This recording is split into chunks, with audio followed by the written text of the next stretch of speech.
Here's my take. You can say yes, and we will be very appreciative, or you can say no, and we will remember. That's what Donald Trump said here at Davos, laying out Europe's choices on Greenland. At the World Economic Forum in Davos, Switzerland, former President Donald Trump delivered a message that sent shockwaves through diplomatic circles. His words to European leaders regarding Greenland were blunt and unambiguous. Agree to American demands and receive gratitude, or refuse and face consequences that will not be forgotten. The response from European capitals has been telling. In private conversations with senior officials, a clear pattern emerges. While some expressed cautious relief that explicit military threats appeared to have softened, the underlying sentiment was far more troubling. One high-ranking European leader captured the prevailing mood.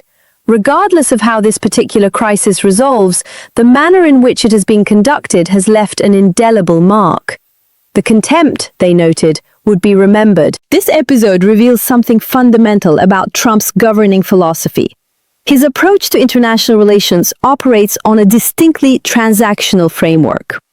The first question in any negotiation, from his perspective, centers on leverage. Who possesses the stronger position? Once that calculation is made, if the advantage lies with him, the strategy becomes straightforward.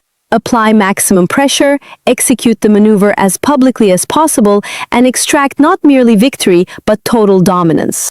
He placed tariffs on Switzerland, he explained, and then raised them sky high because the then Swiss president rubbed him the wrong way, in his words.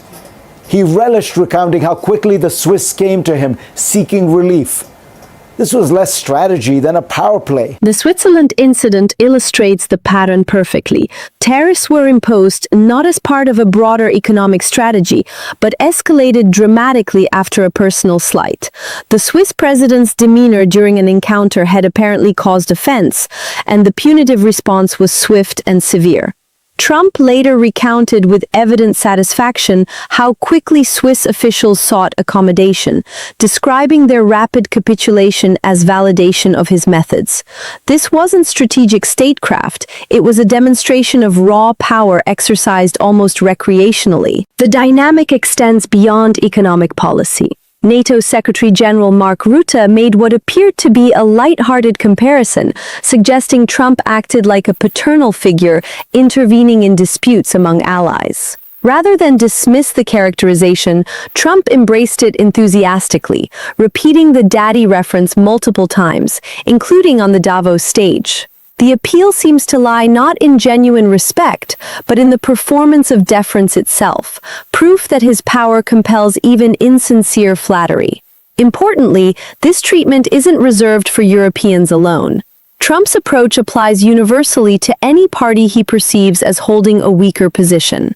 In the context of Ukraine, his frustrations have frequently targeted not the aggressor nation that launched an invasion, but the victim nation for its refusal to accept a subordinate role in negotiations. When dealing with countries like Brazil or South Africa, policy disagreements trigger immediate public rebukes. The contrast with his approach toward China reveals the calculus at work. Beijing possesses economic and geopolitical tools capable of imposing genuine costs on American interests, and Trump's rhetoric toward Chinese leadership tends toward measured, even deferential tones. Similarly, the Gulf monarchies receive consistent praise and courtship, their vast financial resources representing a form of power Trump instinctively respects and seeks to cultivate. This represents a dramatic departure from how American global leadership has functioned throughout the modern era.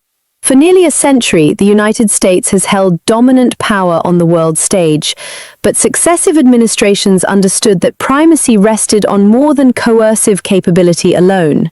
Effective leadership required legitimacy, provided reassurance to allies, and fostered genuine, voluntary cooperation among partners. The architects of American foreign policy grasped a foundational truth. Power becomes more durable when exercised with restraint, and influence expands when allied nations experience dignity rather than intimidation in their interactions with Washington. America was the indispensable arsenal for the Allied cause.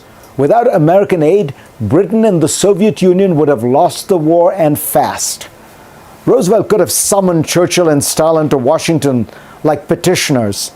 Instead, despite being confined to a wheelchair and gravely ill, he traveled for hours and hours to get to Casablanca, Tehran, and Yalta to meet them as equals, demonstrating in physical form the idea that partnership matters. The Roosevelt example stands in stark relief to current practices.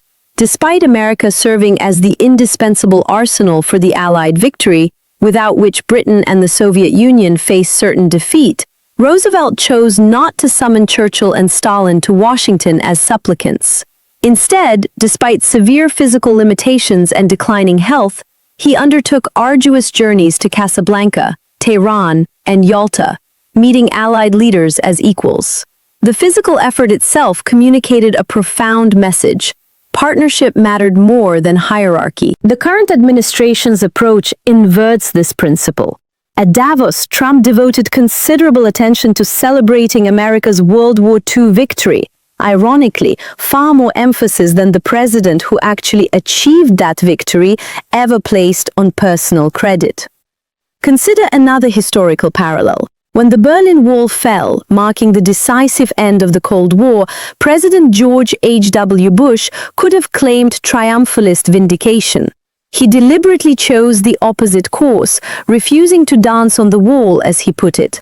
His restraint served dual purposes, allowing Eastern Europeans their moment of liberated celebration without American overshadowing, and avoiding the humiliation of Soviet leader Mikhail Gorbachev, whose decisions had made peaceful transformation possible. Bush understood that victory's manner matters as much as victory itself, and that crushing a weakening adversary often produces dangerous backlash that undermines sustainable peace. Or examine the American approach to India over the past quarter century. Despite India's economy remaining relatively modest by global standards, successive administrations treated it as a consequential world power deserving serious engagement. This wasn't charitable generosity. It was strategic investment that cultivated deep cooperation and partnership. The respect offered helped build foundations for long-term alignment of interests. Under Trump's framework, only current balance sheets matter. India's economy measures smaller than America's, therefore leverage exists to extract concessions through prohibitively high tariff threats. This is hustle economics. Identify your leverage, maximize the price extracted from the other party, and treat the bruising inflicted as evidence of successful deal-making. Such tactics might succeed in isolated real estate transactions with no expectation of future relationship. They fundamentally fail as a model for building enduring business partnerships, much less maintaining lasting global influence and alliance structures that depend on mutual trust and shared interests. Since World War II, the United States has identified numerous locations as strategically vital. Western European territory, Scandinavian positions in Norway and Finland, South China Sea maritime routes, Persian Gulf energy corridors, and approaches to Japan. Yet throughout this period, despite declaring these areas essential to American security, the conclusion has never been that strategic importance requires territorial annexation. Security has been achieved through alliance frameworks, access agreements, and forward military presence based on consent. Greenland fits comfortably within this established tradition. The United States already maintains a significant base there, and expanding capabilities can be accomplished straightforwardly through cooperative arrangements rather than coercive demands. Whether or not Trump ultimately obtains his piece of ice, as he now casually terms Greenland, he has already achieved an outcome that will persist long beyond the current news cycle. America's allies have received an unmistakable lesson. They will continue working with Washington because power remains a material reality that cannot be ignored. But trust has been fundamentally eroded. Hedging strategies will intensify. Quietly, allied nations will plan for a future in which America no longer leads by elevating partners, but by reminding them of their vulnerability to pressure. As that European leader stated with the same cold calculation Trump believed only he possessed, We will remember.